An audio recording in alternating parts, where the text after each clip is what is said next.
Fax figure سے زیادہ نرو کی جنگ ہوگی، نفسیاتی جنگ ہوگی۔ اب سوال یہ اٹھتا ہے کہ خانگی شعبے سے تعلق رکھنے والا ایک شخص جو قابل بھی ہو، جو ایماندار بھی ہوگا، مجھے اس پر بھی کوئی شک نہیں ہے، وہ اہل بھی ہوگا، لیکن سوال یہ اٹھتا ہے کہ وہ کس حد تک سندھ کے حقوق کے حوالے سے وفاقی اداروں کا دباؤ برداشت کر سکے گا۔ بتایا جا رہا ہے کہ اس کی تقرری جو ہوئی ہے اس میں میرٹ کے ساتھ ساتھ کچھ اور نکات بھی، معاملات بھی شامل ہیں۔ میں اس مرحلے پر اس معاملات کو نہیں چھیڑوں گا، لیکن میں یہ سوال ضرور اٹھاؤں گا، یا لوگ جو سندھ سے دلی ہمدردی رکھتے ہیں، محبت رکھتے ہیں، وہ یہ سوال ضرور اٹھا رہے ہیں کہ اسد سعید کس حد تک وفاق کا دباؤ برداشت کر سکیں گے۔ اس کے علاوہ این ایف سی کے اجلاس کے حوالے سے، سندھ کے مالی معاملات کے حوالے سے، سندھ کے مالی حقوق کے حوالے سے تیسرا شخص سندھ کے فنانس سیکریٹری ہیں فیاض احمد جتوئی۔ صحافی دوست بتاتے ہیں کہ اہل آدمی ہے، سندھ دوست ہے، کام کا آدمی ہے۔ فی الحال جو دو چار دوستوں سے بات ہوئی انہوں نے اس کی تعریف کی، لیکن فنانس سیکریٹری کے حوالے سے جو باتیں ہیں، جو سوالات ہیں، وہ اس حوالے سے ہیں کہ وہ اچھے آدمی ہوں گے، اچھے آدمی ہیں، کام کے آدمی بھی ہوں گے، لیکن کیونکہ وہ صرف صوبائی لیول پر خدمات انجام دے چکے ہیں، وفاقی بیوروکریسی کے کام کاج کے حوالے سے، ان کے داؤ پیچ کے حوالے سے اس کو تجربہ نہیں ہے، تو وہ کس حد تک مالی امور کے حوالے سے، سندھ کے مالی حقوق کے حوالے سے ایک مضبوط کیس تیار کریں گے جس کی بنیاد پر سندھ کی ٹیم اپنے حقوق کا تحفظ کر سکے گی۔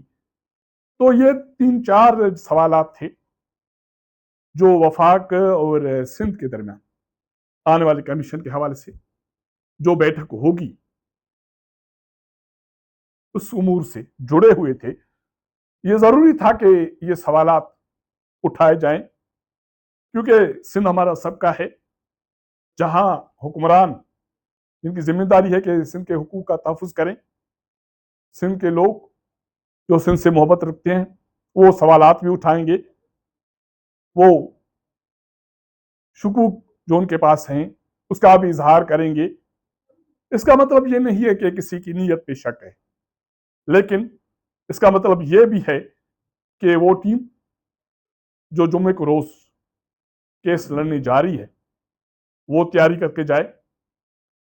یہ مالی وسائل کے حوالے سے میں سمجھتا ہوں کہ پچھلے 15 سال کے بعد ایک بڑی جنگ ہے جو مذاکرات کے ٹیبل پر ہوگی۔ اب میں بات کروں گا کہ اس جنگ میں جو 7 نکاتی ٹرم آف ریفرنس ہیں، اس میں اہم جو نکات ہیں جو ڈالے گئے ہیں اس میں، وہ کس قدر صوبوں کے مفاد میں ہیں۔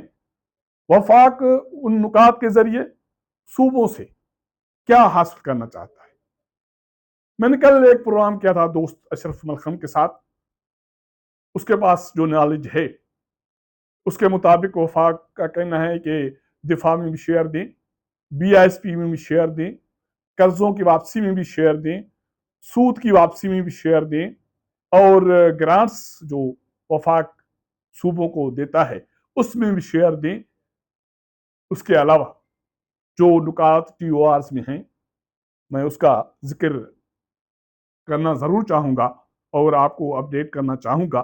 اس میں جو اہم ایک نکتہ ہے کہ وفاق کی طرف سے صوبوں کو گرانٹس کی فراہمی، کہا یہ جا رہا ہے کہ وفاق کا بتایا جا رہا ہے کہ وفاق اب چاہتا ہے کہ اس گرانٹس کی فراہمی کا عمل اب بند ہونا چاہیے۔ اس کے علاوہ ٹی او آرز میں وفاق اور صوبوں کے قرض لینے کے اختیارات کے حوالے سے بات ہوگی۔ نہ صرف قرض لینے کے اختیارات کے حوالے سے بات ہوگی، قرضوں کی واپسی، سود کی واپسی کے حوالے سے بات ہوگی۔ وفاق چاہتا ہے کہ صوبے اس میں بھی حصہ دیں۔ اس کے علاوہ صوبائی اختیارات میں جو معاملات ہیں، میٹرز ہیں، ان پر وفاق کی طرف سے جو اخراجات کیے جا رہے ہیں، وفاق چاہتا ہے کہ وہ سلسلہ بھی بند ہو۔ نہ صرف وہ سلسلہ بند ہو، صوبے ان اخراجات کا بوجھ اٹھائیں، اور اس کے علاوہ جو ٹرانس صوبائی معاملات ہیں ان کے اخراجات کے حوالے سے بھی بات ہوگی۔ اور اس کے علاوہ ایک اہم نکتہ ہے مالی اخراجات اور قومی منصوبوں کے اخراجات میں شیئرنگ۔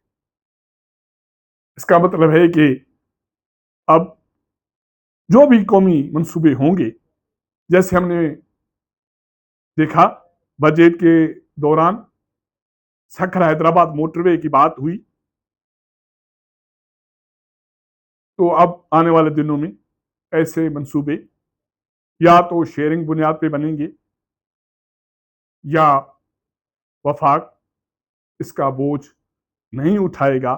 تو اس کا مطلب ہے کہ آنے دنوں میں اگر کوئی بڑا ڈیم بنے گا، کوئی ریلوے کا منصوبہ بنے گا، یہ سارے جو قومی پروجیکٹس ہوں گے اس میں صوبوں کو شیئرنگ دینی پڑے گی۔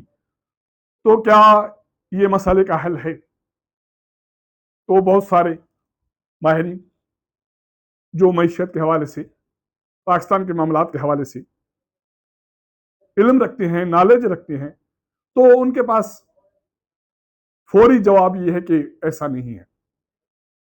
جب تک مالی وسائل کی ریکوری، ٹیکس کا دائرہ نہیں بڑھتا، ایف بی آر، اس کے نمائندے، اس کے افسران نہیں سدھرتے، کرپشن کا خاتمہ نہیں ہوتا اور مالی وسائل کا بہتر استعمال نہیں ہوتا، صوبوں کے حقوق پر کٹ لگانے سے یہ مسائل حل نہیں ہوں گے۔